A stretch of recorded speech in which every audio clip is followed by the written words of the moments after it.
सामने ला दो, मुझे फूलन देवी बनने में मजबूर कर देंगे कुलदीप सिंह सेंगर। मुझे अपने हाथों से मारना पड़ेगा उस बंदे को। जैसे निर्भया वाले कांड में फांसी हुई है, मैं तो वैसा ही चाहती हूँ कि इनको भी फांसी हो ताकि हमको न्याय मिले। लेकिन जज साहब ने ये फैसला सुना के देश की बेटियों को डरा दिया एकदम। मेरा पति घर पे डर के बैठा हुआ है। अब लग रहा है कि कोई परिवार से या हमें मारा जाएगा या मेरे बच्चों को मारा जाएगा। जान है तो मैं लड़ाई लड़ूंगी, चाहे मुझे कुछ भी करना पड़ जाए, चाहे मरना ही ना पड़ जाए। आपके वकील जो हैं महमूद पराचा जी, वो उनसे भी काफी बात हुई। वो कह रहे सीबीआई का भी इसमें रोल थी। इसमें सीबीआई का रोल क्या था? अगर मेरे सर के साथ में अगर सीबीआई अच्छे से बहस करती तो क्या पता कुलदीप सिंह सेंगर को जमानत न मिलती। और इसमें सीबीआई का आईओ मिल चुका था। अच्छा। उसने भी बहुत सारे पैसे लिए। जैसे जज साहब ने अपनी पूरी पेटी भर ली, वैसे उन्होंने भी। मैं तो आज तो मैं हाई कोर्ट के सामने गई थी कि मैं जज साहब से सवाल करूंगी। चलो वकील सवाल नहीं कर सकता जज साहब से, लेकिन जनता का अधिकार है कि जज साहब से सवाल करना, पूछना। ये मेरा सवाल बनता है। अब कैसी हिम्मत है आपकी? टूट रही है या बिल्कुल पुख्ता एकदम तैयार हो कुछ भी हो मैं जाए? नहीं टूट रही हूँ। जब तक अगर जान है तो मैं लड़ाई लड़ूंगी, चाहे मुझे कुछ भी करना पड़ जाए, चाहे मरना ही ना पड़ जाए। मरूंगी नहीं, जिंदा रह के लड़ूंगी।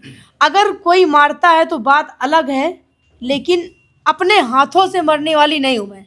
क्योंकि मेरे आगे 2 बच्चे हैं, उनका भविष्य देखना है। बिल्कुल। मेरे पति को जॉब से निकाल दिया गया। अब ये बताओ, मुझे नौकरी, मुझे किसी चीज का शौक नहीं है कि हमें इसके लिए मैं खूब मीडियाबाजी कर रही हूँ, खूब कर रही हूँ। ये सब कुछ नहीं भाई। जब पति कमाएगा जब भी तो बच्चे पलेंगे, जब भी दूध पियेंगे। अब जब सब रोजगार बंद हो गया। थे वो ऐसे जॉब करते थे, घर बनता था, इन सब चीजों का कंस्ट्रक्शन उस लाइन में थे। वहां से हटा दिया उन्हें हटा दिया। डर है। किसने हटा दिया? कंपनी ने हटा दिया भाई। कंपनी में प्रेशर लगा रहे हैं। अच्छा, आपने अभी कहा था कि कोई रोजगार नहीं कि अपने बच्चे को जिला सकूं। बिल्कुल। अब ये आपने कहा था कि कुलदीप सेंगर, अभी कहीं मैं सुन रहा था, पक्का नहीं था मुझे, मैं आपसे पूछ रहा हूँ कि ये 2027 चुनाव से पहले जमानत दी है। ये क्यों लगता है? 2027 क्योंकि चुनाव आ रहे हैं, अपनी बीवी को चुनाव लड़ाना चाह रहे होंगे। हमें भी खबर आई है।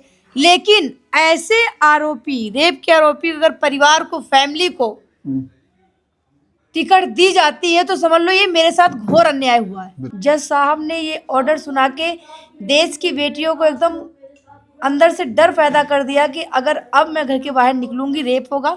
महिला आयोग की अध्यक्ष स्वाति मैम का भी यही मांग था कि फांसी हो दरिंदे को, लेकिन बड़ी पार्टी का देख के उसको फांसी नहीं दी गई। जैसे निर्भया वाले कांड में फांसी हुई है, मैं तो वैसा ही चाहती हूँ कि इनको भी फांसी हो ताकि हमको न्याय मिले। अगर आपसे अभी गैंग रेप का केस मेरा पेंडिंग में है, अभी उस पर सजा नहीं हुई है, वो सीबीआई कोर्ट में चल रहा है। लेकिन जज साहब ने ये फैसला सुना के देश की बेटियों को डरा दिया एकदम। अभी दूसरे केस में फैसला भी नहीं आया और अभी वो तो जमानत हो गई। वो तो नॉर्मल सा है। जब इतने बड़े केस, एक लड़की के साथ रेप होता है, पिता को मार दिया जाता है, परिवार की सुरक्षा हटा दी जाती है। वीरेंद्र यादव पत्रकार ने, उन्होंने पापा के हॉस्पिटल में बयान लिए थे, बोला था क्या हुआ, तो उन्होंने बयान की पेन ड्राइव वगैरह सीबीआई के सरकारी गवाह बने थे, गवाह बन गए। इसलिए उनको भी, पत्रकारों को भी धमकाया गया। कुलदीप सिंह सेंगर ने 50 दिन जेल में रखा है। अच्छा, तिहाड़ जेल से मुकदमा उनके ऊपर क्या इल्जाम लगा दिया? गैंगस्टर, अपराधी।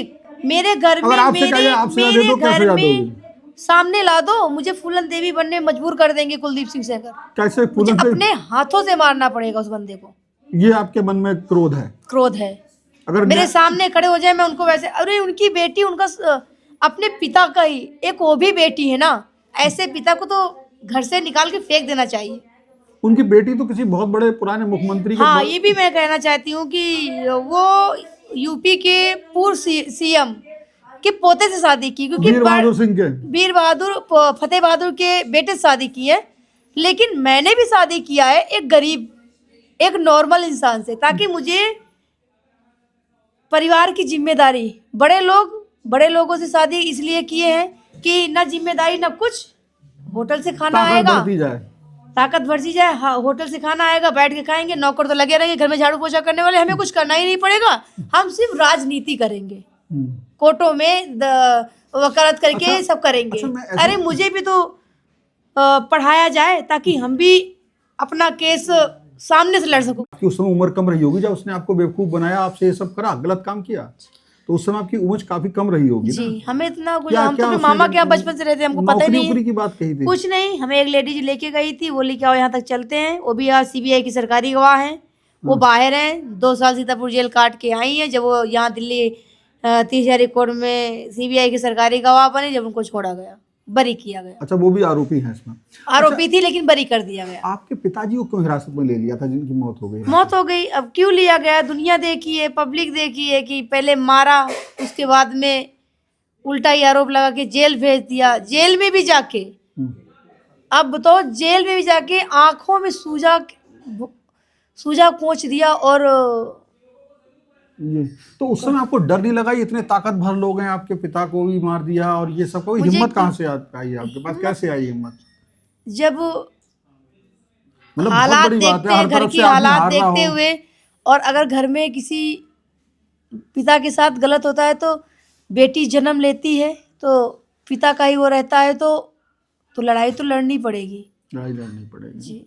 आज आपको सुरक्षा बीच में हटाई गई, ऐसा आप बोल रही थी? पूरी ताकत लगा दिया बड़े बड़े वकीलों ने सरकार के, लेकिन अब पता ही नहीं क्या अमित शाह ने सोचा, क्या कोर्ट ने सोचा, क्या वेलांत त्रिवेदी सोची, क्योंकि उनको घर जाना था। तो आपको उस टाइम सुरक्षा मिल गई? मेरी पूरी ताकत लगा दी हटाने, लेकिन हमने हाथ बिल्कुल खड़े कर दिए। अब आप जब ये जो ऐलान हुआ कि भाई जमानत हो गई, तो उस दिन आपके दिल में सबसे पहले क्या आया? क्या करूं, मतलब एक हताशा तो आई? मैंने तो कोर्ट में अपील भी किया, मैंने लगाया था सोमोटो का, लेकिन वो भी खत्म कर दिया गया है। अब लग रहा है कि कोई परिवार से या हमें मारा जाएगा, या मेरे बच्चों को मारा जाएगा, या मेरे पति को, क्योंकि सुरक्षा मेरे साथ, मेरा पति घर में डर के बैठा हुआ है, बच्चे मेरी विकलांग सास। अब ये बताइए, घर में वहां पे सुरक्षा नहीं है।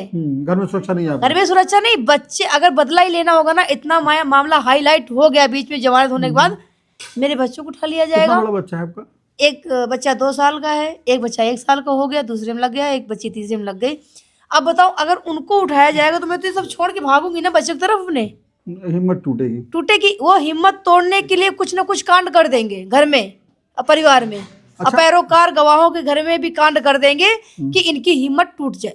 अच्छा, परसों जब आप राहुल गांधी जी से मिलने गई थी तो उन्होंने क्या भरोसा दिलाया? उन्होंने आश्वासन नहीं दिया। भाई, मैं तो प्राइम मिनिस्टर से मिलने का टाइम मांगा है, मुख्यमंत्री से मिलने का टाइम मांगा है, प्रधानमंत्री से मिलने का टाइम मांगा है, सबसे मिलने का टाइम मांगा है। राहुल गांधी मिले आपसे? लेकिन उन्होंने सामने से मुझे बुलाया तो एक क्या मिलना मुझे अपराध हो गया, एक गुनाह हो गया। भाई मिला, मैंने न्याय की उम्मीद की, मुझे न्याय दीजिए राहुल भैया, सोनिया का मैडम, मुझे न्याय दीजिए। उन्होंने बोला बेटा हम न्याय देंगे, आप टेंशन न लें, गलत हुआ है, आप सबके पास जाता है। हम तो प्राइम मिनिस्टर से भी मिलना चाहती हूँ, टाइम मांग रहे हो। मीडिया से भी इसीलिए मिल रही हूँ कि हमारी आवाज उठाए। मैं अमित शाह जी से मिलना चाह रही हूँ, सबसे मिलना चाह रही हूँ। तो ये वो युवती है, बेटी है समाज की, जो कह रही है मैं डरूंगी नहीं, पीछे नहीं हटूंगी, और मरूंगी तो बिल्कुल नहीं, कोई मुझे मार दे अलग बात है, लेकिन लड़ाई लड़ूंगी, जब तक सांस है तब तक लड़ाई लड़ूंगी।